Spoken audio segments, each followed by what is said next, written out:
Conferência de imprensa com Paul Haarhuis, ex-número 1 mundial de pares e 18-5 bares, múltiplo campeão de torneios do Grand Slam. Paul, welcome to Oeiras Open, back in Portugal. Do you have good memories from our country? Yes. Estoril Open was always a great event, always the beginning of April, a great start of the clay court season. I also played in Porto, so Portugal was always a favorite place to go. Winning a couple times in the doubles in Estoril, winning in this court the Davis Cup against Portugal, losing some matches here too. So, but that's tennis, and but when I came to the club, I was like, oh, this looks familiar and nice. Yeah. And do you keep in touch with a former Portuguese player? Yeah, I talked to Paulo Machado on Facebook because he posts every time, so I text with him. Every now and then I see Nuno Marques and João. I saw a couple of years ago at the tournament because his son was playing. Yeah. What happened to his son? Stop? He's now a coach in his father's academy okay. here in Oeiras. Okay. Yeah. It was not meant to be. No. So tell me a little bit about when you finish your career as a player. You started as a coach right away? Or? No. In 2003 I stopped, and then for about 10 years I was at home. 10 years. 3 kids, growing them up, going to school with them, going to the tennis, the soccer, the field hockey. Every day I was with the family. And then in 2013, the federation asked me to do something with maybe juniors, and they said, what age? I said, like 16, I like that age. So I did about 50 days or 60 days that first year. The next year they said, do you want to, we need a new Fed Cup captain, at that time Fed Cup, now it's Billie Jean King Cup. In 2014, do you want to do it? I said I'd like to do it, so I became Fed Cup captain. And then I did like 70 days. Then the next year I did 110 days. And then in 2017, full time. So first my wife said, are you doing this again? I thought we finished that, but I like it. So I'm working now as I was Fed Cup captain until this year. I played in April, we played the last match, and that's my last match. Davis Cup I do already 3 years. And I now, from this year on, I'm traveling with Jesper de Jong, Tim van Rijthoven and Jelle Stels, 3 guys. I'm more, that's my main job now. But as a coach of the federation? For the federation, yeah. They train at the federation, and I'm the coach who works with them throughout the year. And then I'm Davis Cup captain. So this is one of the first tournaments with them? Or This did you first start time? one of the first tournaments traveling with them, or did you start in No, January already? I was in France, in Bressuire in the beginning of the year, in January. Okay. Then February I was several weeks in South Africa. Then I was several weeks in Switzerland, and now I'm here. And I did Rotterdam, the ATP Tour event. So this is my 10th week this year traveling. I said I do 20 weeks, not the whole year. So after 5 months I'm at 10. So I don't want to. I have still a family, and so it's definitely not my first week with them. And now you see your tennis from in your country, in both men's and women's side. Well, the last couple of years we had Kiki Bertens in the top 10, doing unbelievably well, so fantastic. Other than that, we had Robin Haase, many years top 100, but he fell out in the last 2 years. And we have now 2 guys coming up, like 130, 150. Talon Griekspoor is 130, he played some tournaments here also. Yes. And Botik van de Zandschulp, he's like 150. He's like last round qualies now at Paris. And then it's these guys. So, and Robin Haase is still there. So there's 3 guys top 200, and then these guys. Not many young guys coming up. And in the women it's the same. So we're kind of struggling with young kids under 20 that are coming up, or that are 15, and we see like, wow, this kid has something special, this girl, this boy. So yeah, it's tough. I think there's several reasons. Life is good in Holland. We have very good social system. So why work so hard? Because these kids, like, there are 300 something, and you know, their tennis costs money. Yeah. It's not making any money. You have to dedicate your whole life to it. And I think in juniors, the kids think, oh, if I practice 2 hours, my whole life has passed by. I have 250 WhatsApp in all the groups with my friends I've missed. And there's no promise or guarantees you're going to make it when you put in the effort. So I think we have a struggle in Western Europe against the Eastern Europe countries, where they really want to much more escape from the situation. Then in Holland, school is number one, and in other countries there are many more where they say, okay, if you're good, go for it. And here they say, no, until you're at least 17, it's mandatory to go to school, which I think is good, but it's not good if you want to maybe develop your game a little bit more.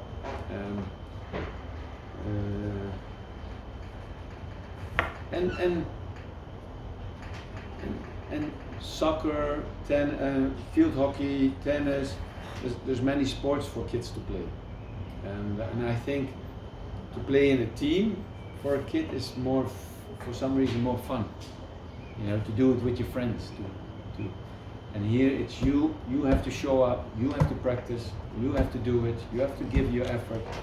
So I think it's really an individual sport from the person with the motivation from inside that wants. So yeah, I think we're struggling to produce new kids, and we're trying to do this in the program of juniors 4 or 5 years. We don't see. Okay, then we try, like any federation, they try to, okay, this is the approach. Okay, 5 years later, maybe we need to do that. You know, and we don't have a big budget. We haven't had a title sponsor, main sponsor, for the last, I think, 13 years. You know, we have partners. You know, okay, so our budget is, and then to compete, you know, the same with the Portuguese. They don't have a Grand Slam. You know, those Grand Slam countries, they have budget to here. They can, all year long, they have programs for the kids to promote it, to do it, yeah, that's also something that you have to fight against. And obviously, the Slovak Tennis Federation doesn't have any, or the Czech, they don't have any Grand Slam. But there is if you make 20,000 euro at the end of the year, you're a king. You can live like a king in Slovak. You know, and here in Holland, if you make 20,000, you can do that when you're unemployed. You know, so. And it's those little things, I think. And also in Holland is the clubs 20 years ago, they changed a lot to artificial grass. Because to keep the courts up, groundsmen, the water, the preparation, it costs a lot of money. So all the clubs that were not private were in the hands of the city, of the local city. And they want to cut costs, so they said, let's put in those courts. And on those courts you cannot move, you know. So kids learn not to move well, and moving well on the court is number one. If you're an unbelievable mover, you can learn how to hit forehands and backhands. But if you don't know how to move, so I think all those things, you know, that Holland is a good system, that kids, you know, it's a good life in Holland, and all those things are a little bit part of, I think, a reason why we are struggling.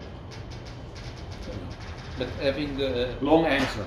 Yeah, but having a top 10 player as Kiki Bertens, she doesn't inspire young kids to become like her.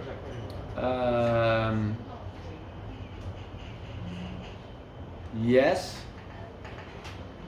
and no. She doesn't like to be in the center of attention. So any publicity she wants to stay away from. So then you have somebody who could really charm the whole country about tennis. I mean, all the tennis-minded people are really, when she plays, they want to see it. You know, oh, if she's doing well in Roland Garros, ooh, whoa, we want to know. But those are already people who are interested in tennis. But to get kids that don't know much about tennis, and you know, you want to get those kids involved, and that's where she is. She doesn't want to be in the publicity, so yeah, it's not like she has that personality to embrace it. She still does the things sometimes for the federation, you know, to help with interviews or to do some things or to promote it.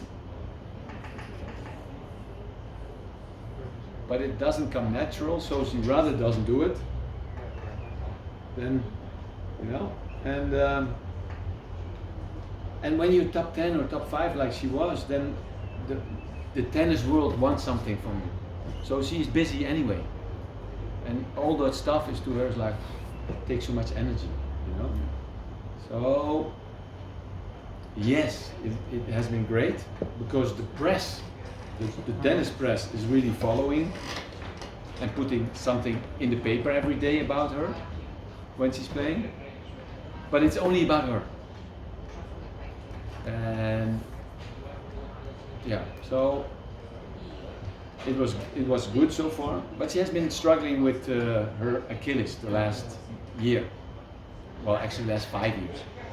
You know, and last year in September, she decided, okay, I need an operation, and she started playing again, but started in February first tournament, then it bothered her again, didn't play for 3 weeks, played Fed Cup, couldn't play the second day of the Fed Cup, and hasn't played since. So, and that was April, so I don't know if she's going to play next week. But, you know, but there again, it's, and it doesn't help when you say, because she feels there's so much pressure on her, like from herself, that it takes away from the joy of the game. I love tennis. Mm-hmm. And to her, tennis is. So when you read in an interview and you say, oh, I'm not going to promote tennis to my kid because I know how stressful it is, that's not promoting tennis. So, but that's how she feels. And in a way, it's unbelievable how well she has done. Before every match, she can just go to the toilet and puke because she has so much stress, so much. Can you compare when the times when you played with Jaco and you won Grand Slams, also Richard Gravisek? I never felt that because I'm very rational. Mm-hmm. I did everything in my practice to prepare as good as possible. And if you were better today, I was not happy, but I could accept it. So when it was a big point, all I was telling her, okay, keep your eyes on the ball, hit it cross court or hit it up the line, go for it or do this or this, and I had it in my mind what I was going to do. And if the serve was too big and I couldn't do it, but I had my plan. So I was sticking to my plan. I was only pissed if at the last moment I tried to do something else and I missed. No, stick to your plan, do this, try to do it, try it as good as possible. And if it works, it works. If it doesn't work, you had a plan. And that's why, sure, if it's 6-5 in the tiebreak in the third set and you have to serve a second serve, your mind is not going to say, oh yeah, easy, I'm going to hit an unbelievable big second serve now and win the point. That's not how it works. Everybody will think, okay, this is a big point, okay, great, don't miss or whatever. But then I was able to tell me, okay, take one more second. That's why Djokovic bounces the ball 15 times, because his thoughts are going everywhere and he wants to control them. He wants to say, okay, those bad negative thoughts, I understand it, but now I'm going to put them there because I can use it. Now I got to focus on what I do want to do. I want to toss the ball high. I want to use my legs on the second serve. You know.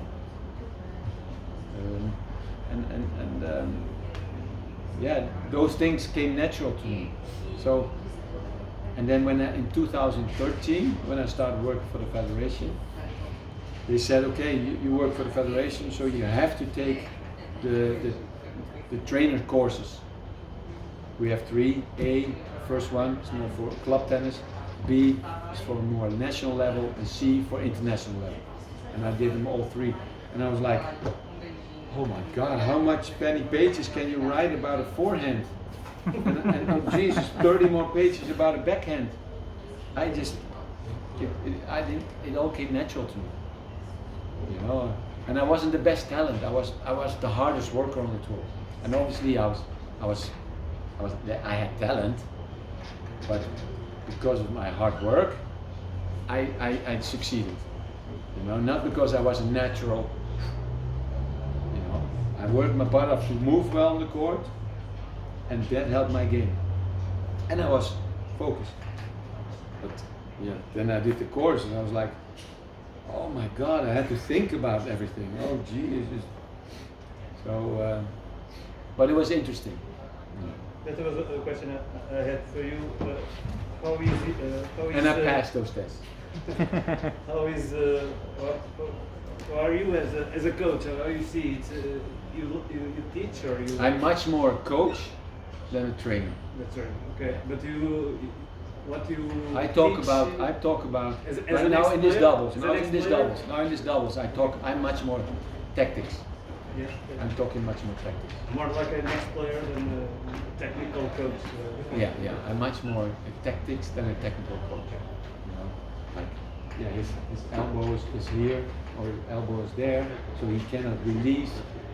I'm much more about because there's so many guys with different techniques. Look at Jim Courier. That's before your time. But he had this Beresetegi. He had an unbelievable forehand, but if you see the slow motion, you say that's impossible. But when you play him, you say everything to his backhand because the forehand is going to crush you. So I'm less about the technique, and I want you to create. If you want the ball there and you want it over there, you have to make sure it gets there. You cannot hit it like this because it's going to go down. You know, so you have to change the grip a little bit, and you have to follow through. But I'm not about this or that. Obviously, you cannot hit a ball like this. Everybody knows that, but you know. So I'm much more a coach. But with the double, I set them.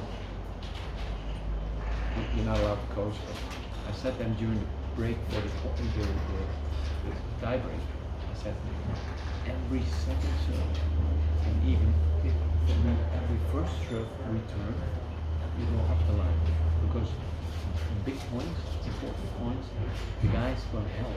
They're going to step to the middle. They might not drop, but they step to the middle every time the line. I said go for it, and if they have it, okay. And so focus only on the ball and focus in your head, this is where I want the ball. But then they missed every first serve, and then they hit double faults, and then you can have tactic, but yeah, in the double you want the first serve because otherwise you get an unbelievable return. So you can have tactic, but if you cannot hit the first serve and then they both serve double faults, and it was like 3-8, okay, keep fighting boys, but it doesn't look good. And then they somehow escape. But the tennis is especially doubles. It's like math. You know, where do I have the highest percentage of winning the point? What's going on?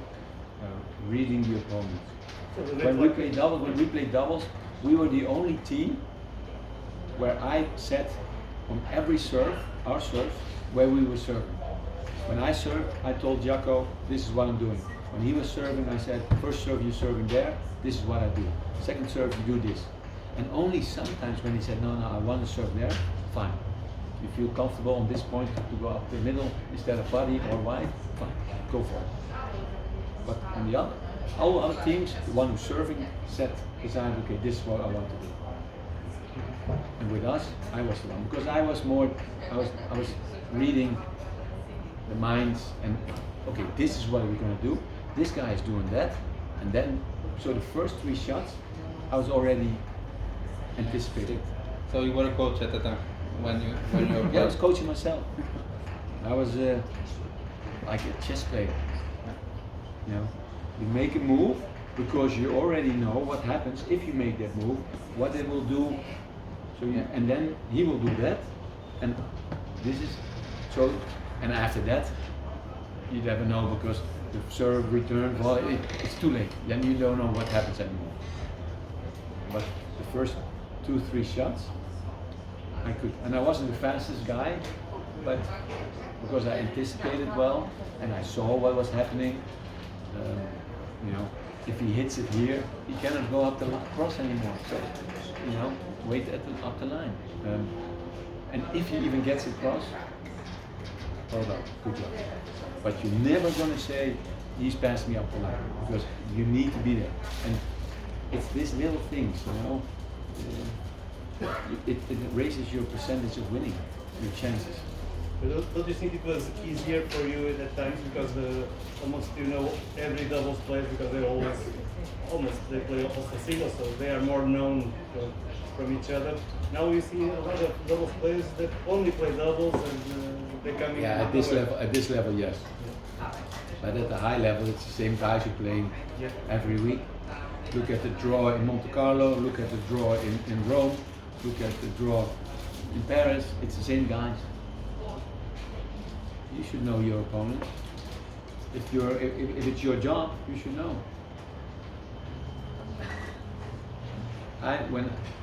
When we were playing, and let's say we win today, the quarterfinals, and our opponents will play tomorrow or this afternoon, I would say, I'm going to watch. Jacco, you want to watch? This is what I said in the beginning of our team works. I said, let's go watch. He said, no.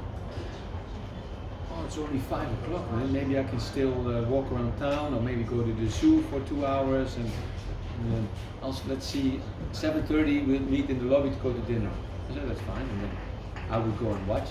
And I want to know when the 2 of you are at the net, who is more active? Who has better hands? Who changes more when you're serving? Are you very active? When you're serving, I want to know. And then at night at dinner, I want to tell Jacco, okay, those guys won. He said, tell me tomorrow. I don't want to hear. And then in the morning at breakfast, I said, okay, today, no, tell me later. And then just before practice, so we could work on it during practice, he said, oh, you can tell me later. And then just before we started our match, I had my ankles always taped. I was on the physio table, and we would show up. He would tap my ankle, and he said, okay, just give me the info. He said, because if I knew it the night before, I would be thinking about it, and I would sleep not good. Whereas I would sleep terrible if I didn't know anything about these guys. I'd be like, oh, I have no preparation. You know, it's like there's 500 people here next door, and you want me to give a presentation, but until we're inside, you're going to tell me what I make a presentation about. Fuck, I'm going to be very uneasy. But if you tell me today, tomorrow, can you make a presentation about this and this, and if there's 100 people, 10,000 people, I'm going to walk out there and I'm going to give an unbelievable presentation, because I'm going to prepare it. But if I cannot be prepared, tonight I'm going to be, geez, what can I expect? What is it going to be about? And this is, so we were totally different persons. That's a different kind of teamwork. And it worked for him, fine, and I let him. So after 3 times saying at night, trying to say what the opponents did, I didn't do that anymore. So, you know, and usually our coach would say, oh yeah, I'll go with you. And we go get a cold drink, and if it's weather like this, we'd say, oh, let's get an ice cream, sit and watch these guys, you know. And to us, it felt like, oh, this is good. Or even if there was just a good match on the center court, Roland Garros would say, he would go back to the hotel or whatever. He said, Courier and whatever is playing. That's fun. That's good. Should be good. Let's go and watch. And it had nothing to do with my next match, but it was fun to watch. And but the most important thing was that I let him be his personality, because this is how he could compete the best, and he was okay with how I wanted to do it. Yeah. And do you use it nowadays with your players? yeah, I try to You approach respect them different. Yeah, but still, I focus on things that you have in your hand. How much effort you give on the court, how positive you stay on the court, no matter what happens. You have that in your hand. And one guy gets very frustrated, and the other guy is more calm, but still, you can learn it. You know, I'm amazed why everybody is so unbelievably, saying, "Wow, Nadal's unbelievable. What an animal on the court." Why is he the only one who's an animal on the court? You can be like this. You cannot be the same player and play as good, but you can do that. And so you can teach yourself to stay. Look at Rune. Rune is he's not happy with how he starts in his first match against Tim and today, but he's down 4-1, but he wins the point. Okay, let's go. He keeps cheering himself on, and that's, I think, something that doesn't maybe have to come natural, but you can teach yourself to do it. But some people feel uncomfortable about that, to do like this, because what are they thinking of me? Who gives a shit? You want to win this match. So some things are same for you. But how you play your game and what is your winning strategy can be different from yours. And that's what sets you apart. And do you think because you were number one and you won so many slams, that you think it's easy for you to say something to your players like Kiki Bertens and like Igor Slice, because you've been through that? Yes and no. In a way, they say, "Who's this old guy?" I didn't see him play. I mean, these guys are from '97. When I stopped, they were 6. So how much did they see from me? They've heard. And on the other hand, they know I have knowledge about the game. And when I practice with them, I'm a very old guy, but they can have a good practice with me. So they still know my level is okay. And I think that's kind of earns respect from, okay, he must have been good then, because he's still okay now, and he's 30 years older than us. But on the other hand, they have to play, so I can tell them every day what to do, but they have to make the decision when they get a passing to go across court, up the line, or whatever.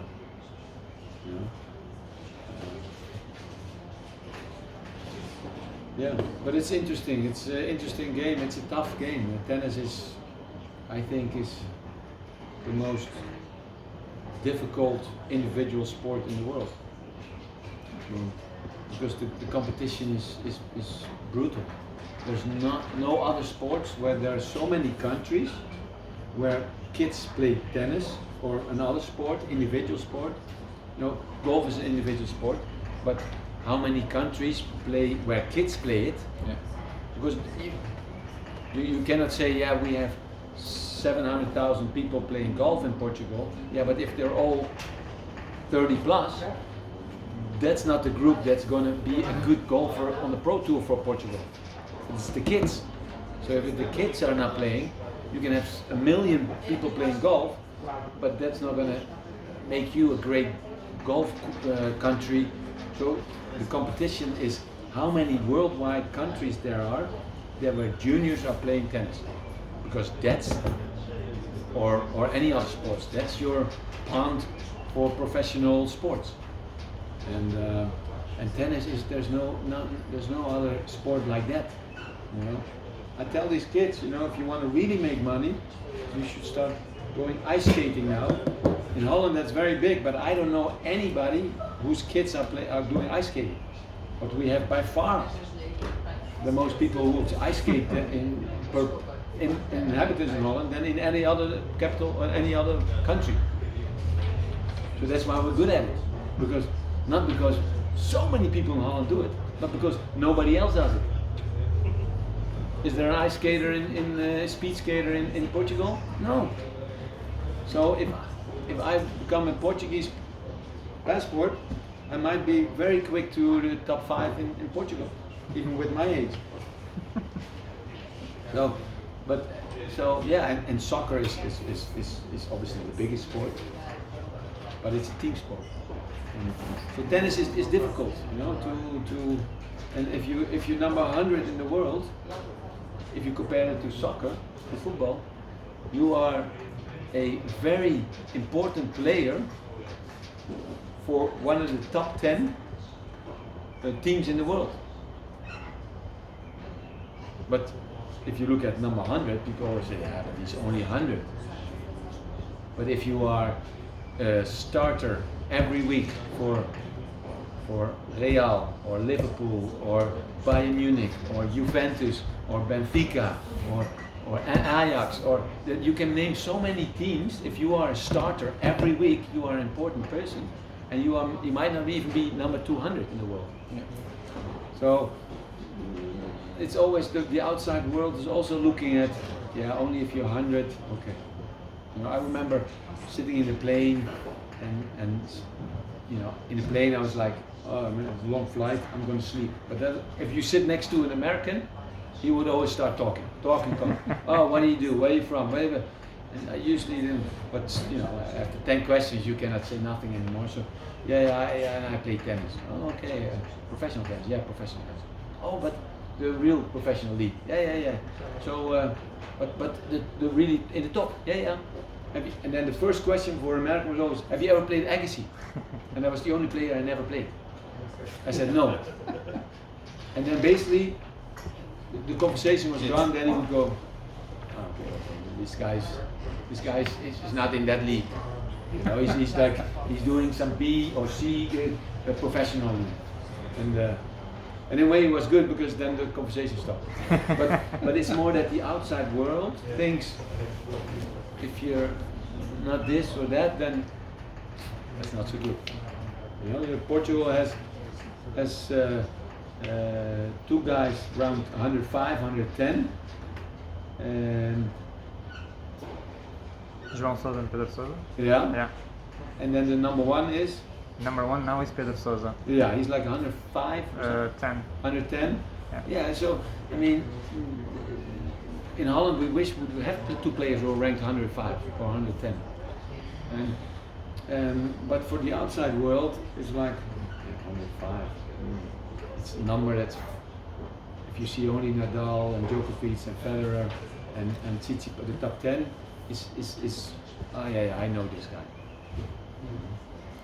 And that makes it tough, because tennis is a tough world, it's a jungle. Do you think that's worse now than in your time, or the opposite? Well, there is more money now, so more people play. But still, the people that are making money are still only the top 200. If you play 4 times qualifying at Grand Slams, then you get to that break even. If you are 4 times main draw, you know you're going to make money. Because 4 times losing first round is what all your costs for the whole year. For your traveling, your hotels, your coach, salary, his traveling is enough. So all the other tournaments and maybe some contracts is what is the plus. Obviously, if you win a round or win 2 rounds or win 3 times a round, you're going to make plus. But the money is much better now. So the biggest difference is everybody's traveling with coaches. Even here, in my time when you were playing a challenger, you didn't have the money to bring a coach. So it's more professional. Even in the if I'm at the Grand Slams, you see coaches plus physical trainers. So the players are much more professional about their body, about their careers, because they can afford to do it. But is it better? Yeah, they're hitting bigger, but because they are physically maybe a little better, but also because of the strings. The strings is the biggest difference between 20 years ago and now. Not the rackets. Rackets are the same. You know, they're playing with graphite. You know. But you know, I played much faster than these guys. They're hitting harder, but I took the ball faster. I wasn't far behind the baseline, and then no, I was close to the baseline. So I was taking the ball much faster than these guys, and I was moving well to be able to do that. I cannot tell you now what my ranking would be. That's impossible. That's the same. If Lever would play now, would he do as well? You know, you cannot compare.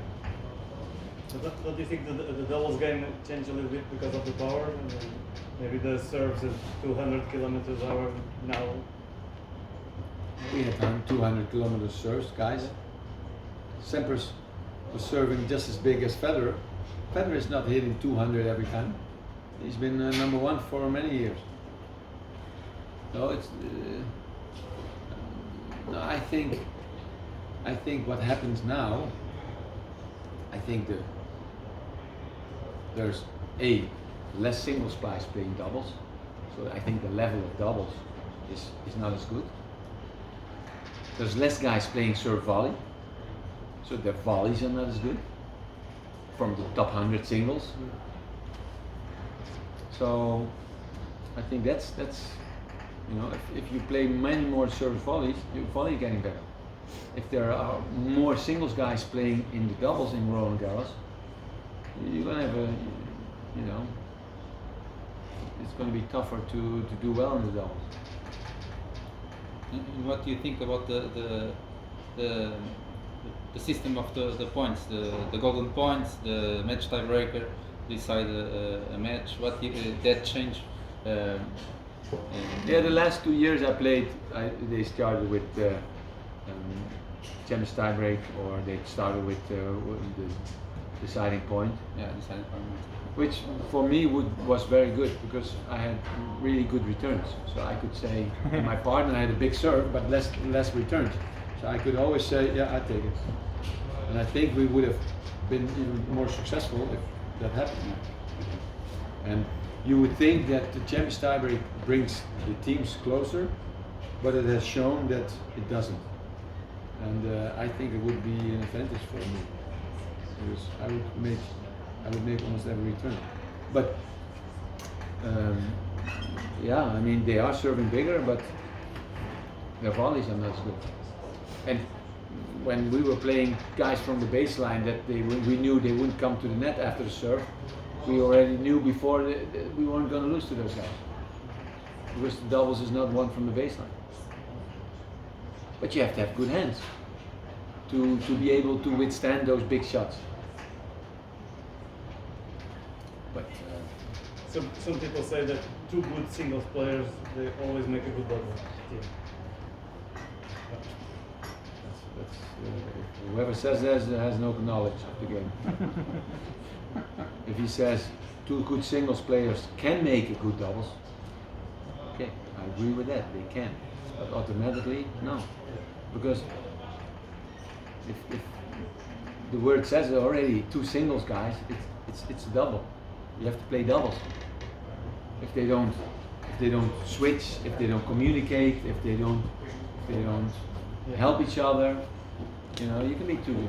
I mean, me and Jacco played Sampras Agassi, or we played Sampras Courier, and to us it felt like it was a decent draw. It's going to be tough, but the next round probably is tougher, because they weren't really switching as much. And when I know what you're going to do. You're going to serve big, and you're going to stay on your side, and hey, that's great, man. I focus on getting my return cross or getting my return line the line because he's staying there. It makes it easy. If I don't know what you're doing at the net, then I have to keep an eye on you while I try to hit a 200-kilometer serve return. Then it's going to be tough. So, no. I don't think. I definitely disagree with that comment. Just can I ask you just to say what were your worst opponents or your I had bigger rivals? I had really good returns and I had a really good backhand and good footwork. That's why my backhand was good because I was always hitting it with good balance and going forward on the bar. My worst opponents were guys with even better backhands. Edberg, Stitch, Michael Chang. Played them 15 times and I won, I think, 2. They were my worst. In singles. In singles. Yeah. In doubles. And because Pete Sampras, I played 4 times. I beat him 3 times because big serve, big forehand, but his backhand wasn't so good. So I could all day go to his backhand, fake down the line, go one more to the backhand, reach, be at the net. And big serve, I knew big point, T. 8 out of 10. If he hits an ace there, good job. No chance you're going to hit an ace there because I'm there. I'm waiting for this ball in the middle. I'm there. Like a keeper in football. I know. I know 8 out of 10 you're going to go there. So I'm there. You put it there, too good. You got me. And I knew those things, but it was also his game was better for me than. So, but Stitch, Chang did what I did: run, good backhand, good forehand, and he just did it better. So I beat him once, and I don't think I beat Stitch once, maybe. No. And Edberg for sure not. But a guy like Goran Ivanisevic, I beat 8 times. And that was a worst opponent in doubles. No, no. With volleys? Yeah, great volleys, but I played him only once in doubles. Finals Monte Carlo, him and Korda. We should have won, but we lost in 7-6 third set.